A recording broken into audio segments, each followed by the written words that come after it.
ओ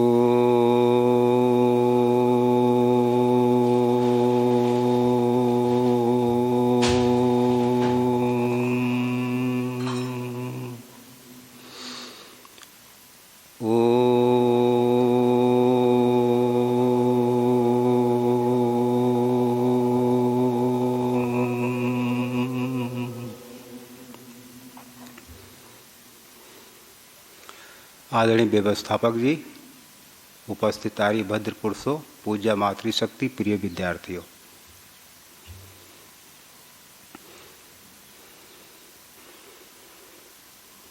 महर्षि दयानंद जी एक ऐसे महापुरुषों की श्रेणी में गिने जाते हैं जिनके जीवन और शिक्षाओं से अनेक लोग प्रभावित हुए।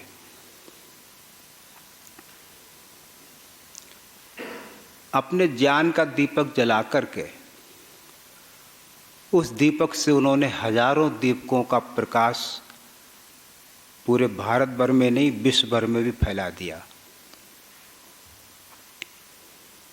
ऋषि दयानंद जी का प्रभाव उनके जीवन में समाज में उसका प्रभाव देखा जाता है। जब आर्य समाज अपने यौवन अवस्था पे था, उस समय ऋषि दयानंद जी के तप, त्याग, उनकी शिक्षा, उनके कार्यों से बहुत से लोग प्रभावित हुए और उनके आचरण से बहुत से लोगों ने अपने आचरण को ठीक किया, अपने ग्रंथों में परिवर्तन किया, अपनी गिरती हुई भारत की दशा को सुधारने के लिए उन्होंने बहुत प्रयत्न किया। ऋषि दयानंद जी ने अपने समय में ही कम से कम 50 लाख लोगों को प्रभावित किया था अपने विचारों से। ऋषि दयानंद जी के जीवन में ही 50 लाख लोग उनके अनुयायी बन गए थे और ऋषि दयानंद जी की मृत्यु के पश्चात भी अनेक साधु, संत, त्यागी, महात्मा, सदाचारी, वैदिक धर्म के दीवाने, उन्होंने अपना पूरा का पूरा जीवन ऋषि दयानंद जी के विचार और प्रचार में लगा दिया। वेदों के परम उद्धारक ऋषि दयानंद जी गुरुकुल की स्थापना करना चाहते थे और उन्होंने कुछ गुरुकुलों की स्थापना की भी, लेकिन अध्यापकों की अव्यवस्था और अधिकारियों की अव्यवस्था के कारण से उन्हें गुरुकुल बंद करने पड़े। लेकिन उस शिक्षा से प्रभावित होकर एक महामानव स्वामी श्रद्धानंद जी महाराज ने विचार किया कि अगर इस देश में पाश्चात्य संस्कृति का इसी तरह से प्रभाव बहता रहा तो वो दिन दूर नहीं जब पूरे भारत का ईसाईकरण हो जाएगा। और इस बात का विचार करके स्वामी श्रद्धानंद जी महाराज ने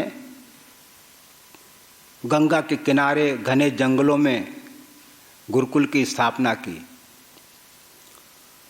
उन्हीं स्वामी श्रद्धानंद जी महाराज का कल बलिदान दिवस था।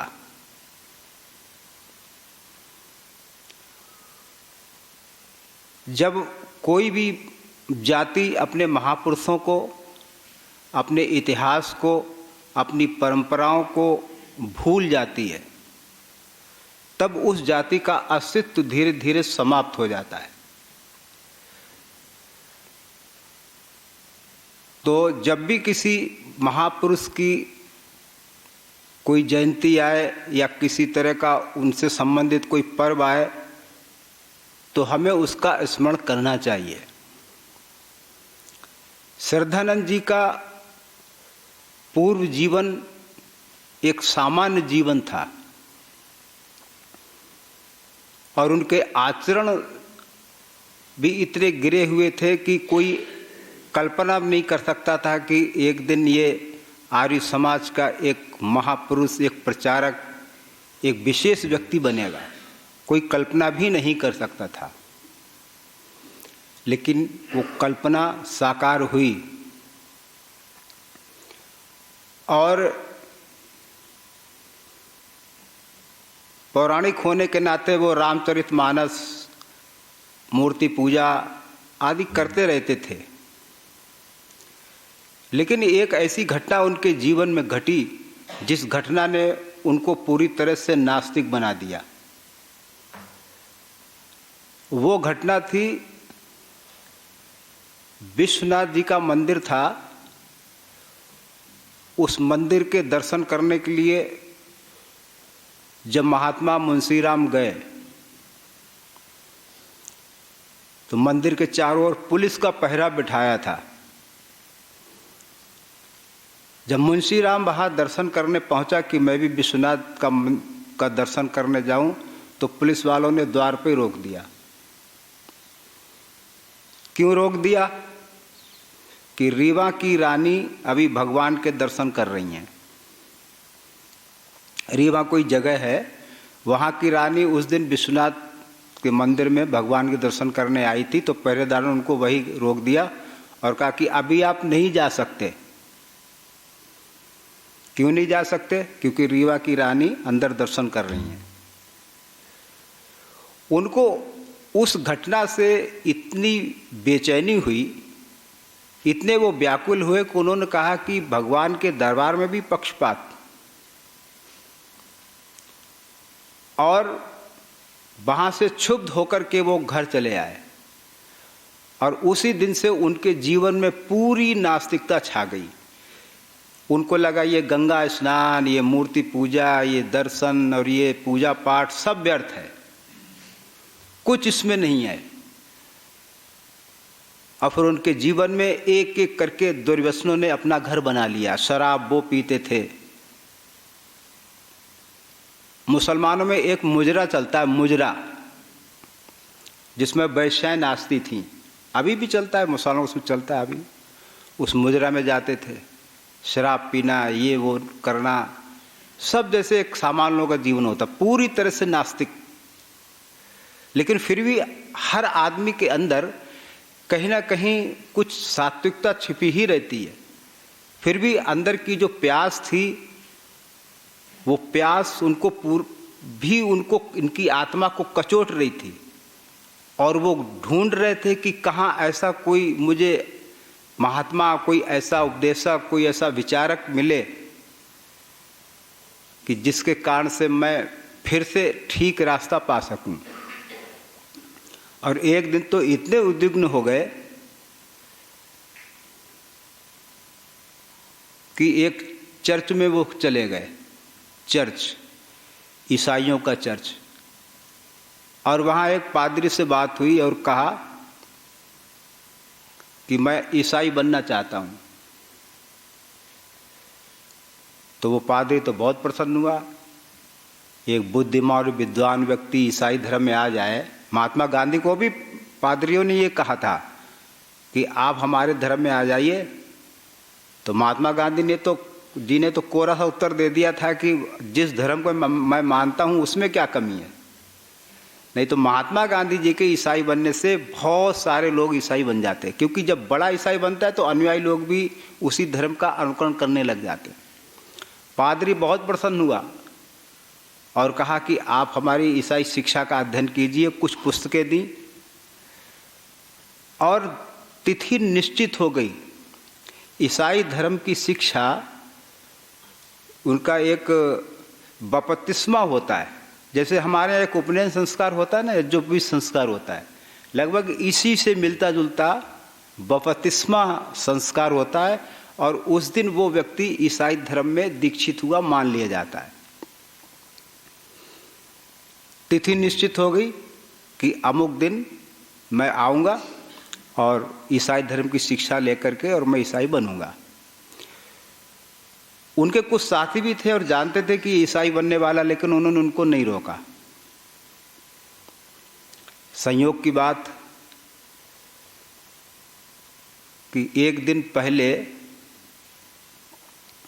उन्होंने सोचा कि तिथि तो निश्चित हो ही गई है, व्यवस्था के संबंध में और बातचीत कर लेता हूँ कि वहाँ कैसे जाना है, क्या कपड़े लाना है, क्या तैयारी करनी है। जैसे हम लोग यहाँ कोई कार्यक्रम करते हैं तो आपस में विचार विमर्श करते हैं और सब विचार करते भी कार्यक्रम की रूपरेखा किस तरह से निर्धारित की जाए। तो जब वो वहाँ चर्च में गए तो पादरी साहब तो थे नहीं वहाँ पे।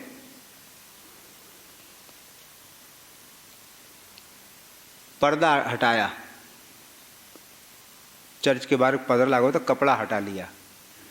कपड़ा हटाने के बाद कहते हैं कि वो पादरी, वो नहीं कोई दूसरा पादरी किसी स्त्री के साथ में वो अनैतिक अवस्था में, आपत्तिजनक अवस्था में वहाँ पे पड़ा हुआ था। उस दिन से वहाँ पर वो कभी नहीं गए और उनको ईसाई धर्म से भी घृणा हो गई। नहीं तो वो ईसाई बनने के लिए पूरी तरह से तैयार थे। इससे हमें ये भी पता लगता है कि कोई व्यक्ति जब किसी धर्म में दीक्षित होता है तो सबसे पहले जो धर्म में दीक्षित करने जा रहा है उसका आचरण पहले देखा जाता है। सिद्धांत क्या है, क्या आपके अनुभव हैं, क्या आपकी शिक्षा में लिखा हुआ है, वो सब बात की बातें हैं। वो पहले ये देखता है कि इस धर्म का जो मुख्य व्यक्ति है उसका आचरण संदिग्ध तो नहीं है, उसके आचरण में कोई ऐसी बात तो नहीं है कि जिससे समाज में कुप्रभाव पड़े। तो उस दिन से फिर वो ईसाई बनते बनते रुक गए। और नहीं तो हमें स्वामी श्रद्धानंद जैसा महामानव आज नहीं मिलता। उनकी कन्या थी एक छोटी सी, वेद कुमारी नाम था उसका, और उस मोहल्ले में जहाँ स्वामी जी रहते थे तो एक हिंदू स्त्री थी, उसे प्यार से लोग लाडो कह के पुकारा कर देते। लाडो, बचपन में लाडो रख देते हैं, लाडो। स्त्री बूढ़ी थी, अनेक स्त्रियों को वो हिंदी पढ़ाया करती थी। एक बार कुछ ईसाई आए और उन्होंने कहा कि तू यहाँ क्या कर रही है, तुझको यहाँ ठीक से पैसा नहीं मिलता है, कम पैसा मिलता है, हम तुझे इससे दुगना तिगुना पैसा देंगे और तू हमारे धर्म में आ जा। वो बूढ़ी लाडो स्त्री पैसे के लोभ में आकर के और वो उन ईसाइयों के स्कूल में चली गई। और उन ईसाइयों के स्कूल में केवल अकेली ही नहीं गई, बहुत सारी हिंदू स्त्रियों को लेकर भी वो उनके स्कूल में जाने लगी। तो उन्होंने अपना ईसाई धर्म का प्रचार उन स्त्रियों में प्रारंभ कर दिया।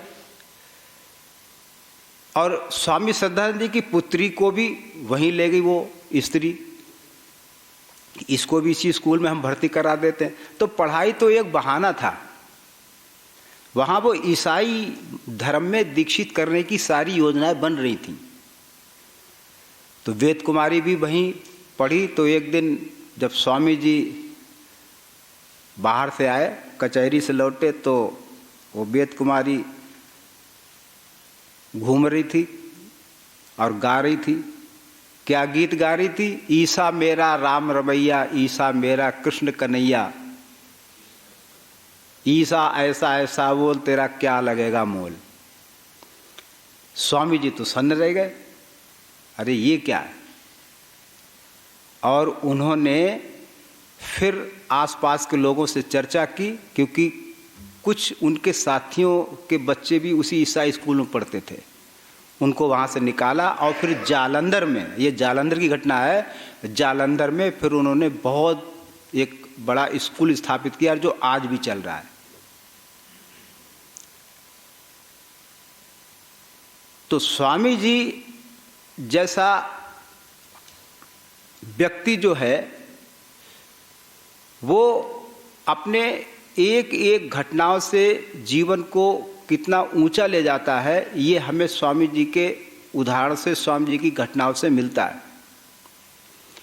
एक वेद पाठी से भी उनका सामना हुआ, जैसे हम यहाँ पर वेद पाठ सिखाते हैं, और उस दिन की वो स्वामी जी घटना बताते हैं कि उस दिन मुझे उस वेद पाठी से ही घृणा हो गई। आप कहेंगे वेद पाठी से घृणा का कोई प्रश्न ही खड़ा नहीं होता, वेद पाठ तो वेद पाठ कर रहा है, वेद तो ईश्वर की वाणी है। लेकिन उससे भी घृणा हो गई। उसका कारण उनके सामने खड़ा हुआ। कारण ये सामने आया कि वो वेद पाठी किसी को छेड़ता था, उसका आचरण ठीक नहीं था। तो उस दिन से उन्होंने ये कहा कि ये वेद पाठ जो है, ये भी केवल जो ये पंडित लोग केवल वेद पाठ करते हैं, परंतु इनके आचरण में बहुत न्यूनता रहती है। और उस दिन से उनको वेद पाठियों से बहुत घृणा हो गई, क्योंकि उन्होंने उस वेद पाठी का बहुत भ्रष्ट आचरण देखा है। और शायद इसी बात को किसी विद्वान ने संस्कृत में कहा है कि आचारहीनम न पुनन्ति वेदा। वेद की शाखाएं याद कर लें, वेद के मंत्रों का स्मरण कर लें, वेद को कंठस्थ भी कर लें, वेदों को सुना भी दें, वेदों की व्याख्याएं भी कर लें, लेकिन अगर वेद के अनुकूल आचरण नहीं है, अगर उसका आचरण अपवित्र है, उसके आचरण में अनैतिकता है, वो आचरणहीन व्यक्ति है, तो कहते हैं ऐसे व्यक्ति को वेद भी पवित्र नहीं करते। और वो बात वहाँ उन्होंने वेद पाठी के जीवन से निकाल ली थी कि आचारहीनम न पुनन्ति वेदा।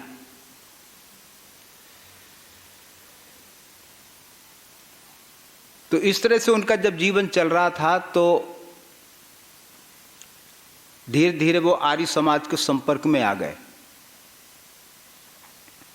तो वहाँ के लोगों ने उनको सदस्य बना लिया आर्य समाज का। और आर्य समाज के लिए बहुत गौरव की बात थी, क्योंकि पढ़े लिखे अच्छे थे, वकील थे, प्रतिभा थी। और धीरे धीरे फिर उनका जो बिगड़ा जीवन जो था, वो बिगड़ा जीवन धीरे धीरे सुधरने लगा था। उन्होंने एक दिन विचार किया, क्योंकि वो मांसाहारी भी थे, मांसाहार का प्रयोग करते थे वो, तो सोचा कि कैसे छोड़ूं, क्योंकि आर्य समाज में मांसाहार का प्रयोग प्राय करके गलत मानते हैं। हालांकि 40-50 साल पहले आर्य समाज में भी 2 विभाग हो गए थे, घास पार्टी और मांस पार्टी। घास पार्टी यानी हम आप लोग शाकाहारी, और मांसाहार वाले डीएवी वाले। डीएवी वाले जो थे, वो उस समय उनके जो अधिकारी थे, उसमें लाला मूल राज का नाम आता है, वो मांसाहारी था। तो मांसाहार जो है वो मांसाहार का समर्थन किया करते थे, और सत्यात प्रकाश से सिद्ध करते थे, वेद मंत्रों से सिद्ध करते थे कि देखो वेद में लिखा है कि मांसाहार करना चाहिए। वेद के मंत्रों से, पंडितों से सिद्ध करवा देते थे कि वेद में लिखा है कि मांसाहार करना बुरा नहीं है, मांसाहार का सेवन करना चाहिए। लेकिन ऋषि दयानंद जी क्या कहते हैं कि मांसाहार का सेवन निषिद्ध है। तो जब उन्हें लगा कि मांस भी जो है वो धार्मिक जीवन से कोई संबंध नहीं रखता है, तो एक दिन कोई बड़ी पार्टी में उनको आमंत्रित किया गया। गए और मांस परोसा गया। जैसे कि जब पार्टी में जाते हैं तो जहाँ मांसाहारी होते तो मांस भी होता है। तो इतनी बड़ी कटोरी में मांस रखा हुआ था और थाली में उसको सजाया गया था। सब्जी भी थी, चावल, दाल, सब। तो आसपास के लोग भी, उन्हें तो क्या पता था कि आज क्या होने वाला है। उन्होंने वो मांस की कटोरी चुपके से उठाई, धीरे से उठाई और एकदम दीवार पर फेंक के मारी। फेंक मारी, उसके छींटे भी पड़े क्योंकि दीवार पास में हो गई। ऐसे उठाई और ऐसे यूँ फेंक के मारी, छींटे, सब कपड़े खराब हो गए, कईयों के कपड़े खराब हो गए। तो आसपास के लोग बोले कि ये तुमने क्या किया? बोले वही किया जो मुझे करना चाहिए था, मैंने मांस खाना छोड़ दिया है। तो बोले ये तो आप मांस खाना आपने छोड़ दिया है तो ठीक है, आप स्वतंत्र हैं, आप अपनी थाली में से मांस की कटोरी को निकाल भी तो सकते थे, दीवार पर मारने की क्या जरूरत थी? और हमारे सारे कपड़े खराब हो गए। बोले इसलिए ज़रूरत थी क्योंकि मैं सबको बताना चाह रहा था कि जब भी मैं किसी पार्टी में आऊँगा तो आप लोग इस बात को समझ लेंगे कि मैंने मांसाहार का त्याग कर दिया है। मांसाहार का त्याग फिर वहाँ किया था। इस तरह से जीवन में बदलते बदलते बदलते बदलते फिर एक ऐसी घटना उनके जीवन में आई कि उनके पिताजी बरेली में विद्वान थे और जब ऋषि दयानंद जी बरेली में पधारे तो मुंशी राम जी के पिताजी की ड्यूटी लगा दी वहाँ की, आप ऋषि दयानंद जी के व्याख्यानों का प्रबंध करेंगे ताकि कोई दंगा फसाद नहीं हो जाए। ऋषि दयानंद जी के सभाओं में दंगा फसाद होने का बहुत डर रहता था क्योंकि आप जानते हैं ऋषि दयानंद जी खरी खरी कहते थे। तो पिताजी की ड्यूटी लगा दी और पिताजी चूँकि पौराणिक थे, रामायण आदि पढ़ते थे, तो कुछ दिन तो स्वामी दयानंद जी के सत्संग में श्रद्धा से बैठते रहे, जाते रहे। अपने पुत्र को भी कहा कि बरेली में एक सन्यासी आए हुए हैं और तुम भी वहाँ पर जाओ, तुम सुनो उनको। तो श्रद्धानंद जी के दिमाग में एक बात बैठा दी गई थी। क्या बात बैठा दी गई थी? कि संस्कृत पढ़ने वाले मूर्ख होते हैं, संस्कृत पढ़ने वाले मूर्ख होते हैं। और अंग्रेजी में लोग इसको कहते हैं, Sanskrit language dead language, Sanskrit भाषा जो है मृत भाषा है। तो जब मुंशी राम के दिमाग में ये विचार आया कि संस्कृत जानने वाला पंडित क्या बुद्धि की बात करेगा, बुद्धिमान तो हम हैं क्योंकि हम अंग्रेजी पढ़ते हैं। और आज भी हमारे भारत में जो अंग्रेजी बोलता है, थोड़ा दो चार वाक्य बोलता है, उसको लोग कहते हैं अच्छा ये तो बहुत पढ़ा लिखा है, अच्छा पढ़ा लिखा है। जबकि कई बार वो अंग्रेजी पढ़े लिखे भी इडियट होते हैं, वो पढ़े लिखे भी इडियट नाइसेंस होते हैं। तो संस्कृत बोलने वाला क्या बुद्धि की बात करेगा? मैं नहीं जाता उसके सत्संग में। पिताजी ने बहुत समझाया कि बेटा एक बार जाके तो देख, हो सकता है कि तुम्हारे जीवन में कुछ बदलाव आ जाए, हो सकता है कि संस्कृत वाले की भी बात कोई अच्छी लगे और आपके जीवन में कुछ परिवर्तन हो जाए, संभावना है। तो मन मार करके वो मुंशी राम वहाँ सभा में जा पहुँचे जहाँ पर ऋषि दयानंद जी वहाँ पधारे हुए थे। एक बड़ा हाल था। जब अंदर घुसे तो उनकी धारणा कि संस्कृत वाले मूर्ख होते हैं, उनकी धारणा में परिवर्तन होने लगा, उनकी धारणा बदलने लगी। कैसे बदली धारणा? देखा कि वहाँ बड़े बड़े पादरी स्कॉट का नाम बहुत आता है, कमिश्नर, कलेक्टर वहाँ सामने कुर्सियों पर बैठे हुए हैं। तो मुंशी राम ने सोचा कि मैं तो ये सोचता था कि ये संस्कृत पढ़ने वाला साधु बुद्धि की क्या बात करेगा, लेकिन जब ये पादरी में बड़े बड़े पादरी हैं, कलेक्टर हैं, कमिश्नर यहाँ पर बैठे हुए हैं, इसका मतलब कोई विशेष आदमी है। सामान्य आदमी की सभा में तो कलेक्टर अधिकारी कैसे बैठेगा? आज भी नहीं बैठेंगे। तो जब उनका व्याख्यान प्रारंभ हुआ स्वामी जी का, पहली बात तो स्वामी जी का भव्य आकार, उनकी सुंदर आकृति, लंबे चौड़े तड़ंगे और उनका बोलने का ढंग, उसी से ही स्वामी जी की बात से वो मुंशी राम जो था उसने सोचा कि भाई ये संस्कृत जानने वाला मैं तो सोचता था कि संस्कृत जानने वाला मूर्ख होता है, पागल होता है, परंतु बहुत बड़ी विचित्र बात करता है, ये तो बहुत बुद्धि की बात कहता है। और उस दिन वो पौराणिकों का खंडन कर रहे थे कि लोग कहते हैं कि द्रौपदी के 5 पति थे। कौन कहता है द्रौपदी के 5 पति थे? एक ही पति था। और बहुत सी जो अंधविश्वास की बातें जो पुराणों में, पौराणिकों में अभी भी हैं, अभी वो गई नहीं है, अभी भी हैं, हालांकि बहुत परिवर्तन हुआ है लेकिन फिर भी हैं। उनका जब खंडन कर रहे थे तो पादरी, अधिकारी, कमिश्नर जो कि ईसाई ही थे, खूब हंस रहे थे, खूब खिल्लियाँ उड़ा रहे थे कि आज तो हमारी विजय हो रही, क्योंकि ईसाई भी मूर्ति पूजा का खंडन करता है। सोच रहा था कि आज तो स्वामी जी हमारे अनुकूल ही बोल रहे हैं, और खूब प्रसन्न हो रहे, खूब बड़े प्रसन्नचित्त दिखाई दे रहे थे। स्वामी जी ने देखा अच्छा, तो उन्होंने अपने व्याख्यान का जो प्रसंग था फिर बदल दिया और कहा कि इसकी पुराणियों की तो ये लीला है, अब इनकी किरानियों की लीला सुन लीजिए। किरानी यानी ईसाई, कि ये कहते हैं कि ईसा कुंवारी का पुत्र था और कुंवारी से ये पुत्र की उत्पत्ति मानते रहे, इनको ऐसा मानते हुए तनिक भी लज्जा नहीं आती है। इस तरह की बात स्वामी जी ने जब बोले तो जितने भी ईसाई अधिकारी थे, कलेक्टर, कमिश्नर, पादरी, सबके चेहरे तमतमा गए क्रोध से, सब गुस्से में आ गए, तो कुछ कह तो सके नहीं।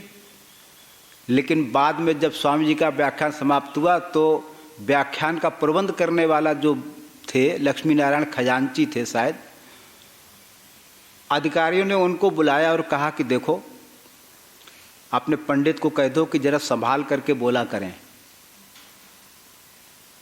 क्या संभाल के बोला करें? बोले कि हम ईसाई तो सभ्य हैं, अपने को सभ्य मान के चल रहे थे वो, कि हम क्रिश्चियन तो सभ्य हैं, हम ईसाई तो सभ्य हैं, लेकिन अगर हिंदू मुसलमान बिगड़ गए तो आपके पंडित के व्याख्यान बंद हो जाएंगे। अब स्वामी जी तक ये बात पहुंचाए कौन? क्योंकि जैसे हम किसी बड़े आदमी से बात करते हुए हमें 100 बार सोचना पड़ता है कि बोलें कैसे, प्रारंभ कैसे करें, कैसे जाएं, कैसे शिष्टाचार का पालन करें।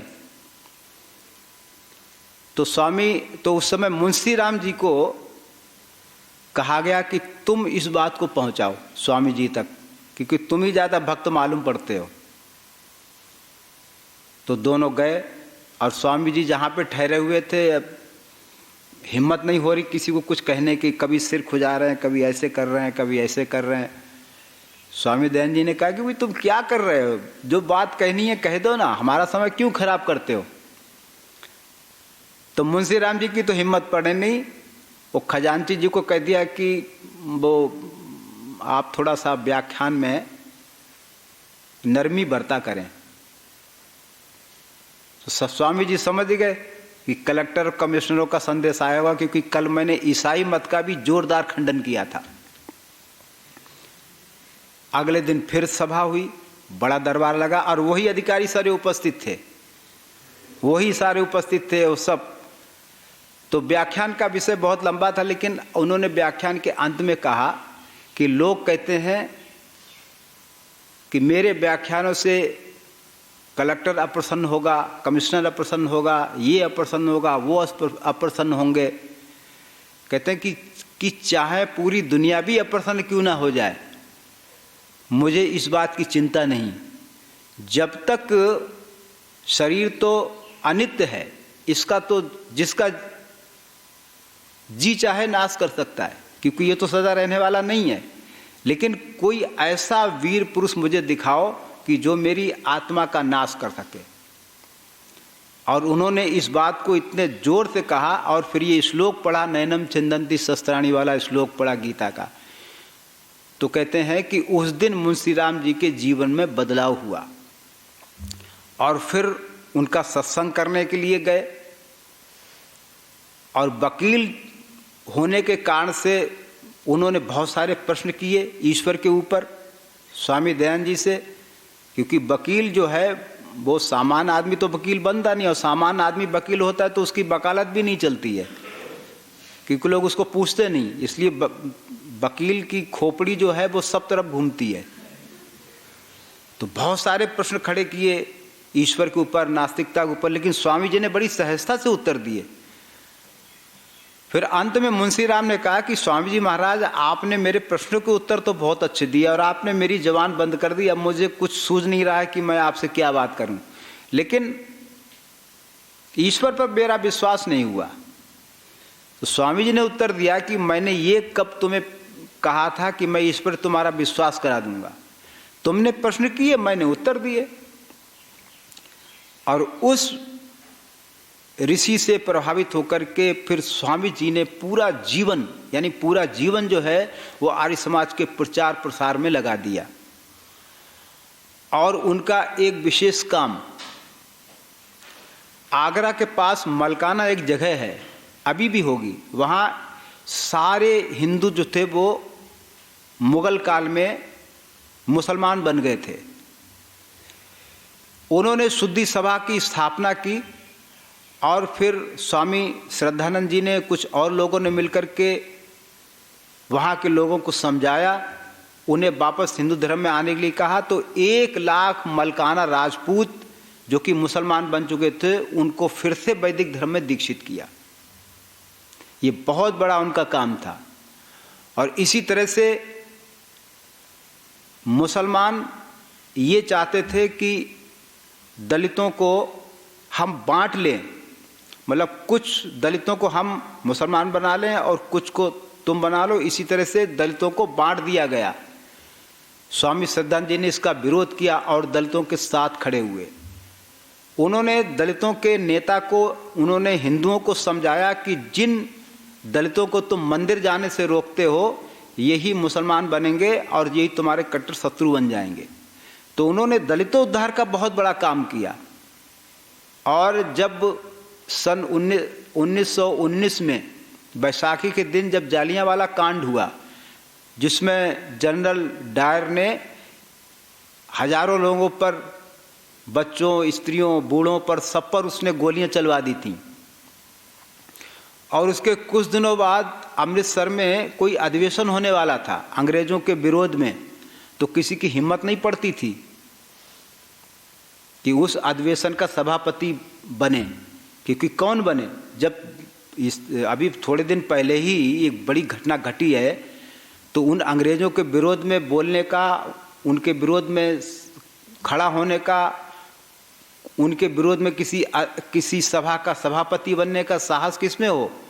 तो उस समय स्वामी श्रद्धानंद जी ने कहा कि मैं इसका सभापतित्व तो अपने ऊपर स्वीकार करता हूँ। तो इस तरह से उन्होंने सभापतित्व का कर्तव्य निभाया और उन्होंने बड़े आंदोलन किए।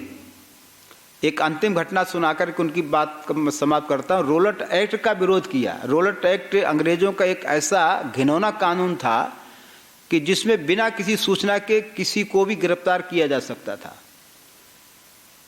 और रोलट एक्ट के विरोध में जब जुलूस निकल रहा था तो अंग्रेज अधिकारी घुड़सवार वहाँ पे आ गए और कहा कि इस जुलूस को वापस करो। बोल, जुलूस वापस नहीं जाएगा।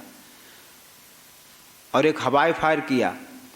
तो वहाँ पर सुनते हैं कि स्वामी जी ने वहाँ पर कहा कि चलाओ, गोली चलानी है ना, तो पहले मेरे ऊपर गोली चलाओ। इतना बड़ा साहस उस सन्यासी ने किया। और ऐसे उस सन्यासी को जब वो अपनी जीवन की अंतिम अवस्था में, जब वो ये सोच ही रहे थे कि अब इस जीवन से मैंने बहुत काम ले लिया है, अब मेरा शरीर बदलने का समय आ गया है, अब मेरी जीने की इच्छा भी नहीं, अब मैं चाहता हूँ कि मैं नया शरीर धारण करके फिर से मैं आर्य समाज का काम करूँ, राष्ट्र का काम करूँ, ये वो बार बार कहते रहते थे। तो जब उनको हर्निया रोग हो गया था और बिस्तर पर पड़े थे, एक धर्मपाल जी करके उनका सेवक था, वो उनकी सेवा करता था। तो अचानक उनके खिलाफ षड्यंत्र बनने लगे, क्योंकि वो मुसलमानों को हिंदू धर्म में वापस ला रहे थे, शुद्धि कर रहे थे। तो 23 दिसंबर का दिन, यानी कल का दिन था वो, 23 दिसंबर का वो दिन, स्वामी जी असहाय अवस्था में लेटे हुए थे। धर्मपाल सेवक वहाँ पे पास में बैठा हुआ था, खांस रहे थे बार बार, और धर्मपाल सांत्वना देता था कि स्वामी जी आप ठीक हो जाओगे। उनके पुत्र इंद्र विद्या वाचस्पति कुछ ही देर पहले उनसे मिलकर के गए थे। उस समय सब कुछ ठीक ठाक चल रहा था। पता नहीं था कि अगले ही क्षण किस तरह से बड़ी घटना घटेगी। और थोड़ी देर बाद एक अब्दुल रशीद नाम का व्यक्ति आया। खुद मुसलमानों ने उसका विरोध किया था कि ऐसा करना ठीक नहीं है, लेकिन कुछ ने उत्साहित भी किया। तो वो कट्टर मुसलमान जो अब्दुल रशीद जिसका नाम था, आकर के बेंच पर बैठ गया और कहा कि मुझे पानी चाहिए, और कहा कि मुझे स्वामी जी से इस्लाम के ऊपर चर्चा करनी है। धर्मपाल जी ने कहा कि अभी स्वामी जी से चर्चा आपकी नहीं हो सकेगी, क्योंकि अभी वो बीमार हैं, रुग्ण हैं, असहाय अवस्था में। जब इस बहसबाजी चल रही थी तो स्वामी जी ने सुना ये सब, तो कहा कि ऐसा है कि इनको भीतर बुला लीजिए, मैं इनसे बात कर लेता हूँ। एक बार तो वापस चले गया, दोबारा आया तो उसको पानी पिलाया, और फिर जब वो स्वामी जी कमरे में आया तो उस समय उसने रिवाल्वर से 3 गोलियां जो हैं, जो सुनते हैं कि 3 नहीं चाहे अनेक गोलियों से स्वामी जी के शरीर का अंत कर दिया।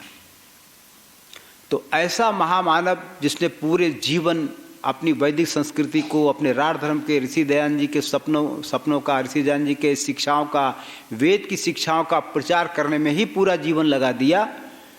हमें ऐसी घटनाओं को अपने जीवन में स्थान देना चाहिए। हमें महापुरुषों का ऐसा जीवन चरित्र पढ़ना चाहिए